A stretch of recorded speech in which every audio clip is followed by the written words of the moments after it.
Balancing of chemical equations. तो पहले बेटा मैंने क्या किया है, एक इक्वेशन लिखी है N2 प्लस का O2 जो कि बना रहा है N2O। और मैंने ये क्या किया बेटा कि मैंने जो रिएक्टेंट साइड में जो भी नंबर ऑफ एटम्स हैं उनको लिखा है। जैसे कि रिएक्टेंट साइड में नाइट्रोजन के एटम्स हैं 2 और ऑक्सीजन के एटम्स हैं आपके 2, वैसे ही आपके प्रोडक्ट साइड में आपके नाइट्रोजन के एटम्स हैं 2 और ऑक्सीजन के एटम्स हैं 5। तो यहाँ हम देख रहे हैं कि हमारा तो नाइट्रोजन है वो तो दोनों एटम्स बराबर हैं, बट यहाँ पे आप देखोगे तो यहाँ पे 2 एटम्स ऑक्सीजन के हैं और 2 एटम्स 5 एटम्स आपके इधर ऑक्सीजन के हैं।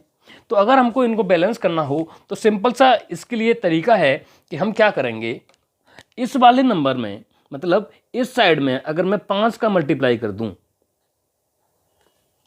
तो क्या हो जाएगा बेटा, ये हो जाएगा हमारा 10। ठीक है, तो मैंने क्या किया है बेटा, इस वाले रिएक्टेंट साइड में मैंने 5 से यस तो हमारे इधर एटम्स हो गए ऑक्सीजन के 10। अब मैं क्या करता हूं, यहां हमारे पास ऑलरेडी 5 एटम्स हैं, तो मैं क्या करूं, आपकी N2O में आपका 2 से मल्टीप्लाई कर दूं तो हमारा जो एटम्स होंगे इस साइड भी हमारे हो जाएंगे 10। तो हमारा ऑक्सीजन तो बेटा बैलेंस हो गया।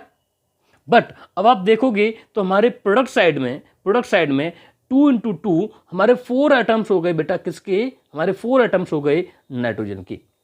बट ये अब इनबैलेंस हैं, तो हम क्या करेंगे, इस साइड में 2 से कर देंगे मल्टीप्लाई और ये भी हो जाएंगे हमारे 4। It means we have to put 2 here and now our equation is balance. N2 plus H2 और फॉर्म कर रहा है आपका NH3। तो सेम तरीका बेटा, पहले हम रिएक्टेंट साइड में नंबर ऑफ एटम्स को लिखेंगे। तो यहाँ पे नाइट्रोजन के एटम्स हैं 2 और हाइड्रोजन के एटम्स हैं भी, ये भी बेटा आपके 2 हैं। ठीक है, वैसे ही हम प्रोडक्ट साइड में नाइट्रोजन के एटम्स लिखेंगे तो यहाँ पे 1 है और यहाँ पे बेटा आपके नाइट्रोजन के एटम्स, हाइड्रोजन के एटम्स 3 हैं। तो देखोगे यहाँ पे हमारा जो नाइट्रोजन है वो इनबैलेंस है। तो अगर मैं नाइट्रोजन एटम्स में इस साइड हम क्या करते हैं 2 का मल्टीप्लाई कर देते हैं तो ये 2 हो जाएंगे। तो यहाँ पे मैंने 2 का मल्टीप्लाई किया तो नाइट्रोजन एटम्स तो बेटा हमारे बैलेंस हो गई। बट जैसे ही हम देखेंगे तो यहाँ पे हमारे जो हाइड्रोजन एटम्स थे वो हो गए बेटा बढ़ के 2 इंटू 3 6। तो हम क्या करते हैं, इस साइड में 3 से मल्टीप्लाई करते हैं और हमारे हो जाएंगे बेटा 6। तो हम क्या कर देंगे, यहाँ कर देंगे 3 से multiply and now our equation is balanced.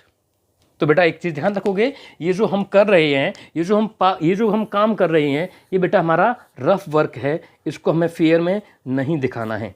ये हमारा क्या है, ये हमारा रफ वर्क है ओनली। हमारा है नेक्स्ट NaOH प्लस का H2CO3 और फॉर्म कर रहा है Na2CO3 प्लस का H2O। तो पहले की तरह बेटा हम क्या करेंगे, हम फिर से वही Na के एटम्स लिखेंगे रिएक्टेंट साइड के, तो हमारा 1 है।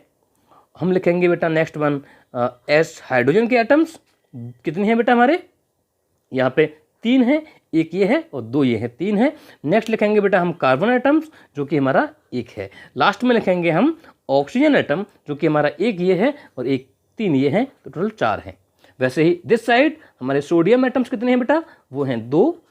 हमारा हाइड्रोजन एटम्स कितने हैं बेटा, वो हैं हमारे 2। नेक्स्ट वन हमारा कार्बन एटम कितने हैं, 1 और ऑक्सीजन कितने हैं बेटा, वो है हमारे 3 और 1 4। ठीक है, तो we can see that the sodium is unbalance. सबसे पहले तो हम क्या करते हैं बेटा, 2 से मल्टीप्लाई करते हैं तो ये हो जाएगा 2। तो हमने क्या किया, इसमें कर दिया 2 से मल्टीप्लाई। ठीक है, और जैसे ही हमने 2 से मल्टीप्लाई किया तो सोडियम 2 हो गए और हमारा ऑक्सीजन भी 2 ये और 3 ये, टोटल हो गए बेटा हमारे पास ऑक्सीजन हो गए 5।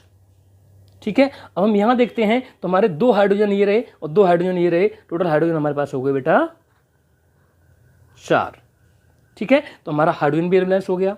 हम फिर से इस हाइड्रोजन में 2 का मल्टीप्लाई करेंगे तो हाइड्रोजन कहाँ पे बेटा, यहाँ पे है। हमने 2 का मल्टीप्लाई किया और 2 का मल्टीप्लाई जैसे किया हमारा हाइड्रोजन भी हो गए बेटा यहाँ पे 4।